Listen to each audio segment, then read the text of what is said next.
Well, everyone, we have another jam-packed news video for you today. So much going on, including the fact that there's going to be a giant Mario float in the Macy's Day Thanksgiving Parade. That's pretty wild. We have sales data for Pokemon Legends ZA worldwide, including some interesting details in there about how well it actually performed on Nintendo Switch 2. That's pretty exciting there. We have other game updates, game announcements, other things going on. It's a pretty crazy episode. Man, back-to-back days, we just have so much banger news to get into. Don't want to waste too much time. I will remind you, though, we do have 3 copies of Age of Imprisonment we're giving away, which we actually have news about that game today. A brand new trailer. Ooh, some art maybe there. Oh, I'm excited.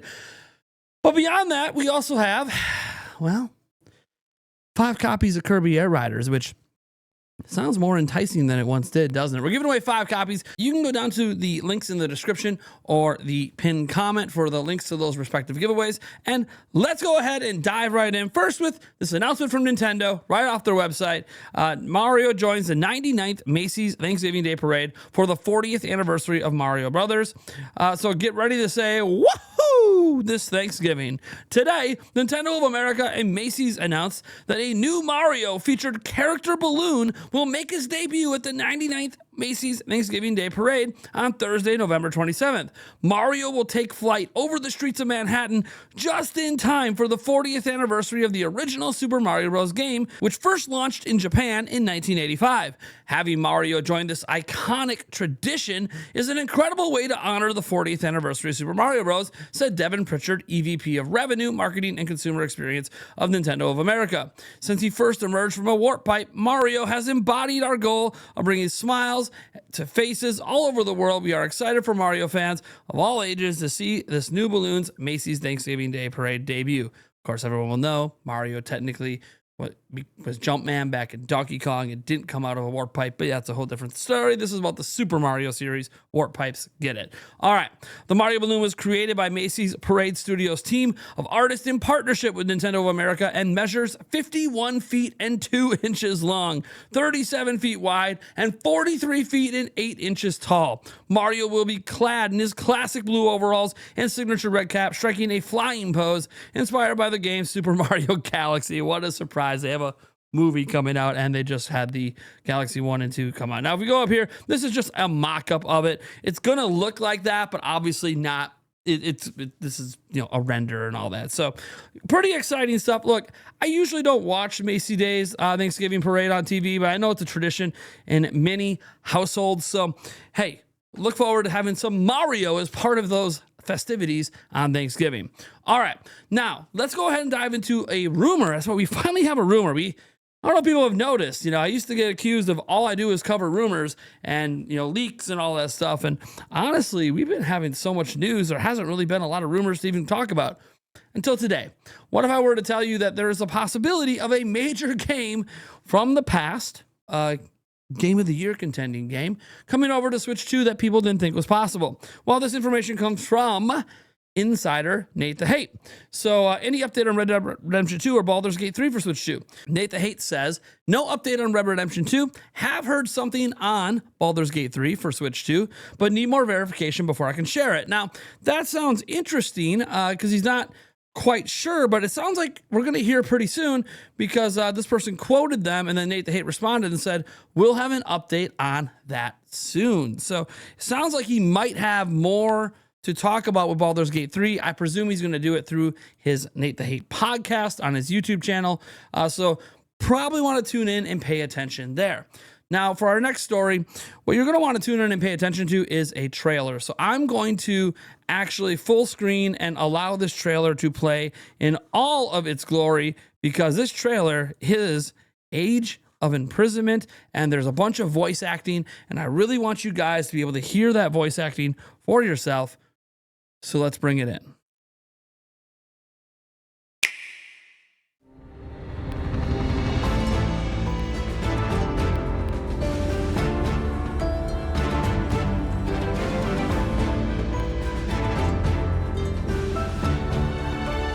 A power that great tests the very depths of its bearer's soul. Just like the secret stones. It seems you can be used for good or evil. At last, my triumph is nigh. Let Hyrule suffer beneath your boundless might, and make known the Demon King's shorted supremacy. In times to come, my husband will be faced with countless difficult decisions.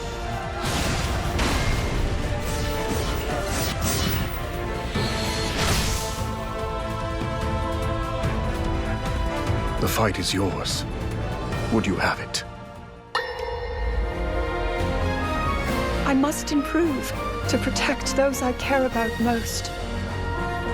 We all stand beside you, however possible.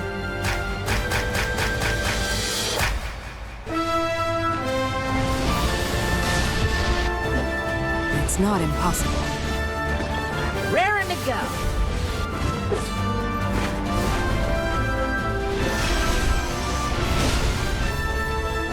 We'll find strength in our allies and save these lands. To serve Thrawn, the King of Light.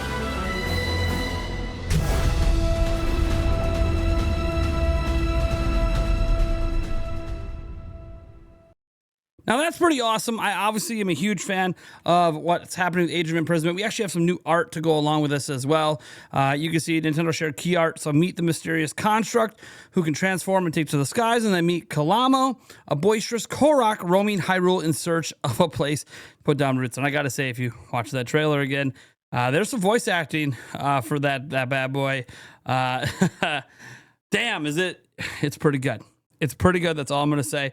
Yeah, so shout out, obviously, to Stealth for getting that stuff up. Shout out to Nintendo and all that for dropping a trailer. Now, we got to get into some sales data. That's right.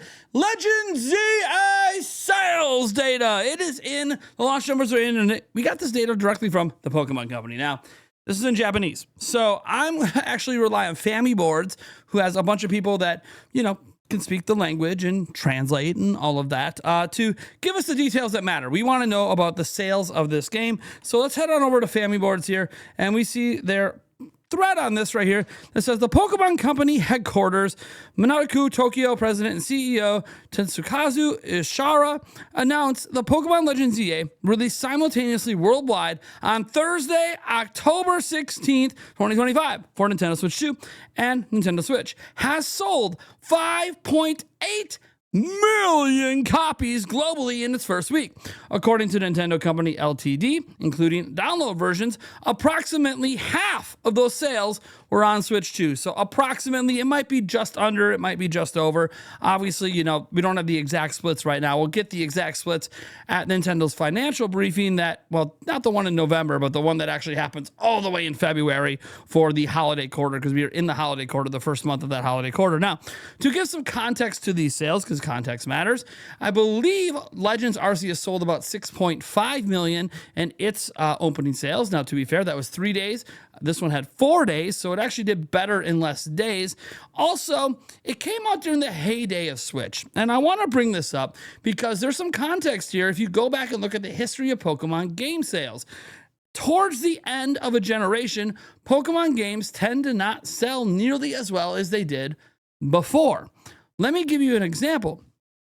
Black and White 2 sold about half as much as the original Black and White. Black and White 2 came out on DS after 3DS launched. Ultra Sun, Ultra Moon, towards the end of a generation, did not sell nearly as well as Sun and Moon. But setting all that aside, that's just Pokemon and showing that, Pokemon games tend to not sell as well at the end of a generation as they do at the beginning. In fact, I think Legends EA is on Switch 2 as a Switch 2 edition, specifically to try to stem some of that fall off that would naturally happen.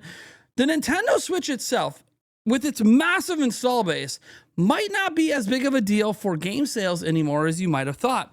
Do you know the last game from Nintendo on Switch 1, which, by the way, this is not one of them. This game didn't sell 5 million copies on Switch 1, but the last game on Switch 1 that sold 5 million or more copies published by Nintendo, do you know what game it is? Mario Wonder in 2023. Since that game came out, Nintendo has not had any major significant game come out and do numbers on Nintendo Switch. Why? Well, there's a transition to Switch 2 for sure, but also Nintendo kind of held back any big games they might have. Legends EA is actually the largest game to launch on Switch 1 since Mario Wonder back in 2023. Everything else has kind of been their B tier, C tier teams, remakes, remasters, that kind of stuff. Nothing massive or major released on Switch 1 since Mario Wonder until Legends EA, and you can argue Metro Prime 4 coming up as well, but we're already in the Switch 2 era. So reality is that the fervor around Switch and buying games, if you're a Switch 1 owner, is mostly behind us. And this actually is true throughout Nintendo history. You can look towards the end of the Wii era, towards the end of the DS era, towards the end of the GameCube, the end of the N64, and the Game Boy. Yeah, like when we get towards the final years of a platform, yeah, the game sales tend to just drop like a rock. And that happened again with Switch. Now, this is why many analysts felt like Switch 2 should have launched in 2024, but I digress. That's a completely different conversation. I'm just adding all of this context in, not to give excuses, but to explain why the expectations around Legends EA should have been to sell less than Arceus that released in the heyday of Switch. Yeah, it released in a January, which is kind of weird. This released in a holiday period. It released a few months after Brilliant Diamond and Shining Pearl, which are the worst selling Pokemon games, mainline games, I guess, to release on Nintendo Switch. But here's the thing. That was still in the heyday of the popularity of Switch where everything was doing numbers.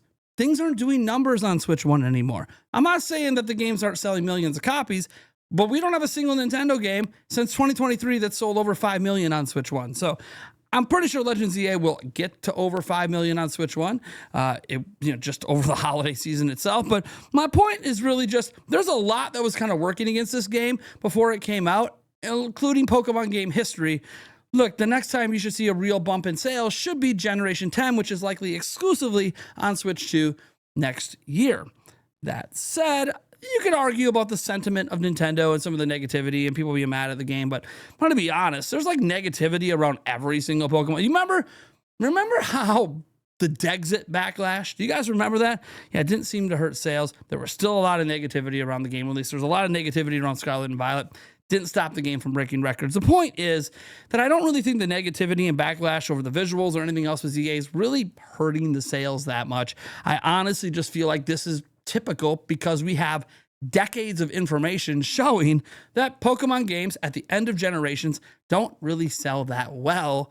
But the next generation system doesn't have enough install units yet for Pokemon to sell well there either. And despite that, it still sold 5.8 million, is well on pace to go over 10 million this holiday. So yeah, I think that Pokemon Company's probably happy with these sales. In fact, I can tell you that they're happy with the sales. You want to know why?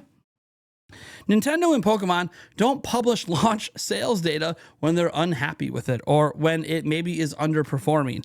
They look at all of the games they've launched over the last couple of years.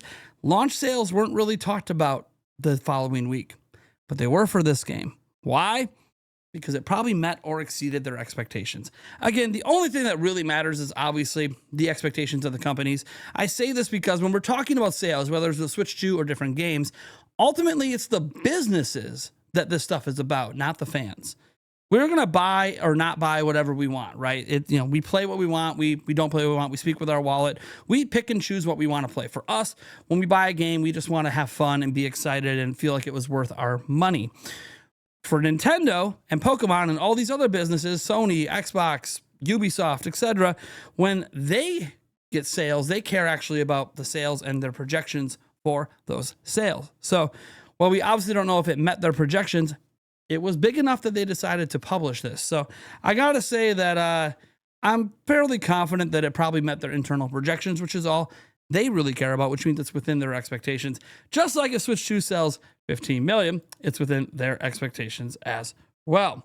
All right, next up, we got to get to this quote from the person, the director, the man behind Final Fantasy VII. And this time, it's not about game key cards or anything. It's actually about a yet to be announced, officially, shown off, third game, and what we can expect as Switch 2 owners. So this quote comes, I believe, from Video Game Chronicle. Nintendo players in the future, you really don't need to worry at all. They're going to get a version that is as satisfying and just as high quality as the first game. And here's the keyword, if not higher. I think they're going ham with this third game. We've heard that they might do DLC for it.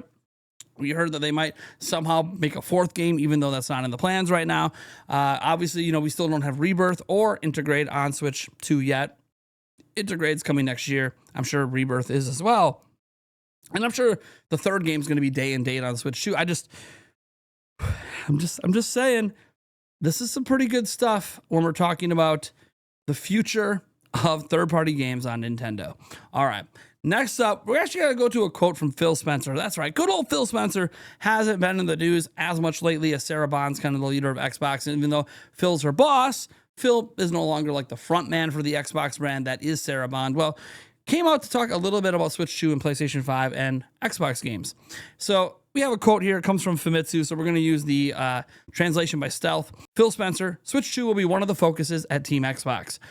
Here's the quote. We are making efforts to lower the barrier to entry for people to play our games through services like Xbox Gameplay Anywhere and Game Pass. However, if there are people who want to play our games on the PlayStation 5 or the Nintendo Switch 2, note he says the 2, not the first one, we would love for them to play our games on those platforms. In that regard, we have received excellent support from both Sony Interactive Entertainment and Nintendo. Now, this is not, you know, like announcing new games or anything, but we already know a couple of games that have been announced, right? Fallout 4 more recently.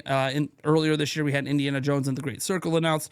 There's obviously going to be more coming from Xbox and their game studios. So, yeah, this is just him further committing that, hey, they are a full third-party company, and yeah, they do plan to bring everything to Switch 2. It's just going to be a matter of time. I think 2026 is when you can really start to expect a lot of this stuff to come on through. Now, next up, we got to talk about this story that kind of ran rampant, and I'm going to show you why, and including with me. And I tried to be a little tepid with it, but obviously the available data at the time suggested it was going to be the case.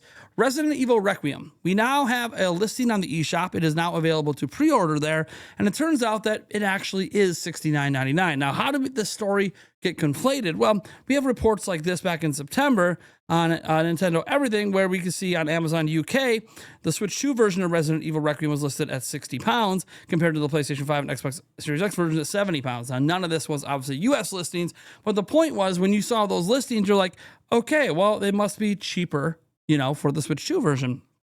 And that's just the available information we had at the time, kind of ran with it. But as we now know today, it's $69.99 on the eShop. So it's also 29.3 gigabytes, which is pretty neat. But yeah, so there you go. It actually is going to end up being, $70 like all the other versions. A little disappointing after the lower price we saw on Amazon UK, but in the end, retail listings are not facts. They're not the final thing. So what are you going to do? And that's actually it. That's all the stories we got for you today. I want to thank all of you guys for tuning in. This has been an amazing time. I love covering the news. I'm so passionate about this stuff. I care so much about trying to bring you accurate information. That's why it hurts that it turns out that story from the UK doesn't apply to the US at all. That's okay, though. It's still cheaper on Amazon in the UK, but oh well. Thank you guys so much for tuning in. I am the Thunder of Gents from Nintendo Prime, and I'll, catch you in the next video, right? Maybe the live stream tonight. That's going to be a fun one. It's going to be a fun one. We're going to be diving into sales data and maybe the truth around the Nintendo Switch 2 sales. I actually have a video I'm planning for this, but I want to talk about it tonight. And the video will probably come out after Nintendo's financial report, just so we have, the full complement of actual facts. Thank you guys for tuning in.